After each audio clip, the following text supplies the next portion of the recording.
12.18 at Savatthi. Then the wanderer Timbaruka approached the Blessed One and exchanged greetings with him.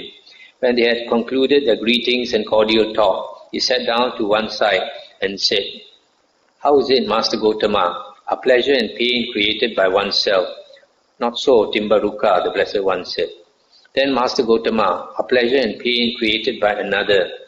"Not so, Timbaruka," the Blessed One said. "How is it then, Master Gotama? Are pleasure and pain created both by oneself and by another?" "Not so, Timbaruka," the Blessed One said. Then, Master Gotama, have pleasure and pain arisen fortuitously, being created neither by oneself nor by another? "Not so, Timbaruka," the Blessed One said. "How is it then, Master Gotama? Is there no pleasure and pain?" "It is not that there is no pleasure and pain, Timbaruka. There is pleasure and pain." "Then is it that Master Gotama does not know and see pleasure and pain?" "It is not that I do not know and see pleasure and pain, Timbaruka. I know pleasure and pain. I see pleasure and pain." Whether you are asked, "How is it, Master Gotama? Are pleasure and pain created by oneself, or are they created by another, or are they created by both, or are they created by neither?" In each case you say, "Not so, Timbaruka." When you are asked, "How is it then, Master Gotama? Is there no pleasure and pain?" you say, "It is not that there is no pleasure and pain, Timbaruka. There is pleasure and pain." When asked, "Then is it that Master Gotama does not know and see pleasure and pain?" you say, "It is not that I do not know and see pleasure and pain, Timbaruka. I know pleasure and pain. I see pleasure and pain." "Noble Sir, let the Blessed One explain pleasure and pain to me. Let the Blessed One teach me about pleasure and pain." And the Buddha said, "Timbaruka, if one thinks the feeling and the one who feels it are the same, then one asserts with reference to one existing from the beginning, pleasure and pain are created by oneself. If I do not speak thus, but Timbaruka, if one thinks the feeling is one, the one who feels it is another, then one asserts with reference to one stricken by feeling, pleasure and pain are created by another. Neither do I speak thus, without veering towards either of these extremes. The Tathagata teaches the Dhamma by the middle. With ignorance as condition, volition comes to be. With volition as condition, consciousness comes to be, etc., etc. Thus is the origin of this whole mass of suffering. But with the remainderless fading away and cessation of ignorance comes cessation of volition. The cessation of volition, cessation of consciousness, etc. Such is the cessation of this whole mass of suffering. On this was said, the naked ascetic Timbaruka said to the Blessed One, "Magnificent Master Gotama, magnificent." And then he also took refuge with the triple gems, and then he became a lay follower of the Buddha. So here it's quite similar to the preceding one. The preceding was talking about suffering. Here is pleasure and pain. It's basically the same. 12.19 at Savatthi, Buddha said, "Monks, for the fool, hindered by ignorance and fettered by craving, this body has thereby originated. So there is this body, an external name and form, or external mentality, materiality. Thus this diet, dependent on the diet of body and namarupa, there is contact. There are just 6 sense spaces, contacted through which, or through a certain one among them, the fool experiences pleasure and pain. Monks, for the wise man, hindered by ignorance and fettered by craving, this body has thereby originated. So there is this body and external namarupa, mentality, materiality." Let's stop here for a moment. So here you see, Buddha says, we have this body, and externally there is mentality and materiality. We have this body, and this mentality and materiality is phenomena. Is phenomena. Phenomena is what consciousness is conscious of, the object of consciousness. That's why here it said to be external. Dependent on the diet, both of them, there is contact. There are just 6 sense spaces, contacted through which, or through a certain one among them, the wise man experiences pleasure and pain. What, monks, is the distinction here? What is the disparity? What is the difference between the wise man and the fool? Venerable Sir, our teachings are rooted in the Blessed One. guided by the Blessed One. Take recourse in the Blessed One. It would be good if the Blessed One would clear up the meaning of this statement. Having heard it from him, the monks will remember it. Then listen and attend closely, monks, I will speak. Yes, Venerable Sir, the monks replied. The Blessed One said, Monks, for the fool, hindered by ignorance and fettered by craving, this body has originated. For the fool, that ignorance has not been abandoned and that craving has not been utterly destroyed. For what reason? Because the fool has not lived the holy life for the complete destruction of suffering. Therefore, with the breakup of the body, the fool fares on to another body. Faring on to another body, he is not freed from birth, aging and death, not freed from sorrow, lamentation, pain, displeasure and despair, not freed from suffering, I say. Monks, for the wise man, hindered by ignorance and fettered by craving, this body has originated. For the wise man, that ignorance has been abandoned and that craving has been utterly destroyed. For what reason? Because the wise man has lived the holy life for the complete destruction of suffering. Therefore, with the breakup of the body, the wise man does not fare on to another body. Not faring on to another body, he is freed from birth, aging and death, freed from sorrow, lamentation, pain, displeasure and despair, freed from suffering, I say. This, monks, is the distinction, the disparity, the difference between the wise man and the fool. That is the living of the holy life. Well, that's the end of the sutta. So here the Buddha says the difference between the wise man and the fool is that the wise man follows the Dhamma and practices the Dhamma to end suffering. Whereas the fool is not interested in the Dhamma, continues with the life of a normal person and will continue on the round of rebirths, suffering for a long time. 12.20 at Savatthi. Monks, I will teach you dependent origination and dependently arisen phenomena. Listen and attend closely. I will speak. Yes, Venerable Sir, the monks replied. And what, monks, is dependent origination? With birth as condition, aging and death comes to be. Whether there is an arising of Tathagatas or no arising of Tathagatas, that element still persists. The stableness of the Dhamma, the fixed cause of the Dhamma, specific conditionality. A Tathagata awakens to this and breaks through to it. Having done so, he explains it, teaches it, proclaims it, establishes it, discloses it, analyzes it, elucidates it. And he says, see, with birth as condition, monks, aging and death, with existence as condition, birth, with clinging as condition, existence, with craving as condition, clinging, with feeling as condition, craving, with contact as condition, feeling, with the six sense basis as condition, contact, mentality, materiality as condition, the six sense basis, with consciousness as condition, mentality and materiality, with volition as condition, consciousness, with ignorance as condition, volition.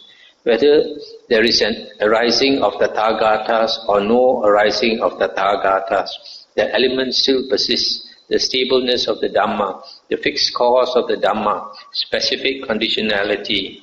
The Tathagata awakens to this and breaks through to it. Having done so, he explains it, teaches it, proclaims it, establishes it, discloses it, analyzes it, elucidates it, and he says, see, with ignorance as condition, monks, volition. Thus, monks, the actuality in this, the inerrancy, the not otherwiseness, specific conditionality, this is called dependent origination. And what, monks, are the dependently arisen phenomena? Aging and death, monks, is impermanent, condition, dependently arisen, subject to destruction, vanishing, fading away and cessation. Similarly, birth is impermanent, existence is impermanent, clinging is impermanent, craving is impermanent, feeling is impermanent, contact is impermanent, six sense bases are impermanent, mentality, materiality is impermanent, consciousness is impermanent, volition is impermanent, ignorance is impermanent, condition, dependently arisen, subject to destruction, vanishing, fading away and cessation. These, monks, are called dependently arisen phenomena. When monks, A noble disciple has clearly seen with correct wisdom, as it really is, this dependent origination and these dependently arisen phenomena. It is impossible that he will run back into the past, thinking, did I exist in the past? Did I not exist in the past? What was I in the past? How was I in the past? Having been what did I become in the past? Or that he will run forward into the future, thinking, will I exist in the future? Will I not exist in the future? What will I be in the future? How will I be in the future? Having been what will I become in the future? Or that he will now be inwardly confused about the present, thus, do I exist? Do I not exist? What am I? How am I? This being, where has it come from? And where will it go? For what reason is this impossible? Because monks, the noble disciple has clearly seen with correct wisdom, as it really is, this dependent origination and these dependently arisen phenomena. That's the end of the sutta. So here the Buddha says, whether Buddhas arise in the world or Buddhas do not arise, the fixed law of Dhamma is always there. Whether Buddha is here to explain it to us or Buddha is not here to explain it to us, we are all bound by these laws of the Dhamma. Dhamma is just about reality, the truth about existence. It's just that the Buddha has become enlightened. He has seen through all this, so he explains it to us. But whether he does explain or he does not explain, we are all bound by all these laws of the Dhamma, of the laws of the universe. So among them is this dependent origination, that suffering arises because of these conditions. And these conditions, the Buddha says, all are impermanent, dependently arisen. That means suffering itself, birth itself, being, clinging, craving, all this is impermanent. So because it is impermanent, it can change. So if we understand how to dismantle these 12 links, then we are freed from the round of rebirths. So in the end, the Buddha says, if a person understands the Dhamma and sees that everything is dependently arisen, then he will not speculate about himself in the past or in the future and all that. He's only concerned with the here and now. But most people, because we don't understand the Dhamma, we are all concerned about the past, the present, and all our the future and all the things in the world that we think are I and mine. All the things that belong to us, we think we cannot let go. But actually, the Buddha says nothing actually belongs to us. We came empty-handed and we'll be going off empty-handed. Even this body does not belong to us. How can anything belong to us when the body itself also doesn't belong to us? 12.22 at Savatthi, the Buddha said, monks, possessing the 10 powers and the 4 grounds of self-confidence, the Tathagata claims the place of the chief bull of the herd, roars his lion's roar in the assemblies, and sets rolling the Brahma wheel thus. Such is form, such its origin, such its passing away, such is feeling, such its origin, such its passing away, such is perception, such its origin, such its passing away, such is volition, such is the origin, such is passing away, such is consciousness, such its origin, such is passing away. Thus, when this exists, that comes to be. With the arising of this, that arises. When this does not exist, that does not come to be. With the cessation of this, that ceases. That is, with ignorance as condition, volition comes to be. With volition as condition, consciousness, etc. Such is the origin of this whole mass of suffering. But with the remainderless fading away and cessation of ignorance, comes cessation of volition. With the cessation of volition, cessation of consciousness, etc. Such is the cessation of this whole mass of suffering. Monks, the Dhamma has thus been well expounded by me, elucidated, disclosed, revealed, stripped of patchwork. When monks, the Dhamma has thus been well expounded by me, elucidated, disclosed, revealed, stripped of patchwork. This is enough for a clansman who has gone forth out of faith to arouse his energy thus. Willingly, let only my skin, sinews and bones remain, and let the flesh and blood dry up in my body. But I will not relax my energy so long as I have not attained what can be attained by manly strength, by manly energy, by manly exertion. Monks, the lazy person dwells in suffering, soiled by evil, unwholesome states, and great is the personal good that he neglects. But the energetic person dwells happily, secluded from evil, unwholesome states, and great is the personal good that he achieves. It is not by the inferior that the supreme is attained. Rather, it is by the supreme that the supreme is attained. In other words, you want to attain the supreme results, you need supreme effort. Monks, this holy life is a beverage of cream. The teacher is present. Therefore, monks, arouse your energy for the attainment of the as yet unattained, for the achievement of the as yet unachieved, for the realization of the as yet unrealized, with the thought, in such a way this going forth of ours will not be barren, but fruitful and fertile. And when we use the robes, arms, food, lodgings and medicinal requisites offered to us by others, these services they provide for us will be of great fruit and benefit to them. Thus, monks, should you train yourselves. Considering your own good, monks, it is enough to strive for the goal with diligence. Considering the good of others, it is enough to strive for the goal with diligence. Considering the good of both, it is enough to strive for the goal with diligence. That's the end of the sutta. So the Buddha says, he has the 10 powers and the 4 grounds of self-confidence. So he claims the chief bull of the herd, draws his lion's roar, and starts rolling the Dhamma. Just now he was explaining the 5 aggregates, body, feeling, perception, volition and consciousness. What it is, how it arises, how it passes away and all that. And then the Buddha said, since the Dhamma is so well revealed by Samma Sambuddha, we should put forth all our energy to practice the Buddha's words, even to the extent that only skin and bones remain. Even then, we should exert with all our energy. The lazy person dwells in suffering, soiled by evil, unwholesome states. The energetic person dwells happily, secluded from evil, unwholesome states.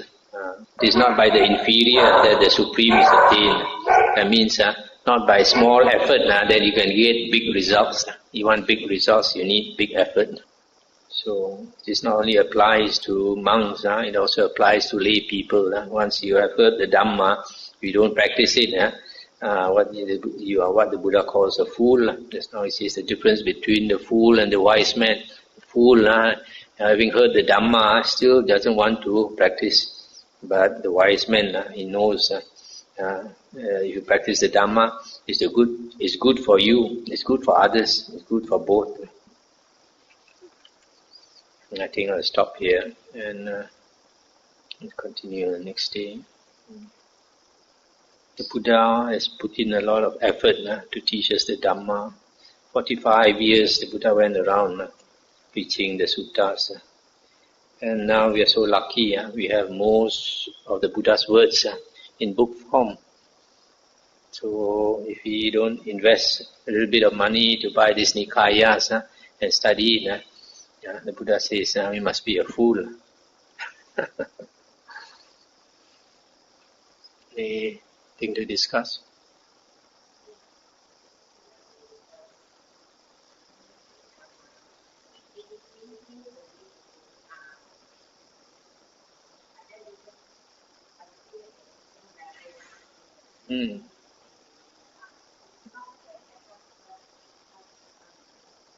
Yeah. The next sutta we are going to read tomorrow night is exactly this. That the condition for seeing things as they really are is samadhi. So the deeper samadhi you have, the more clearly you see. The less samadhi you have, the less depth your vision.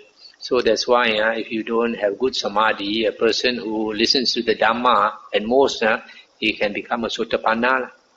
first path or first fruit. But a person with the 4 jhanas, when he listens to the same Dhamma, he can become liberated and become an Arahant.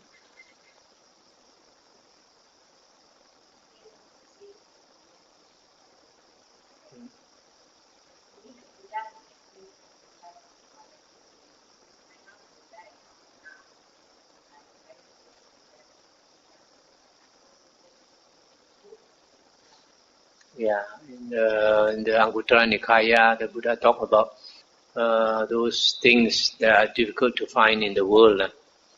One is like a person who is grateful, if you've done him a favor.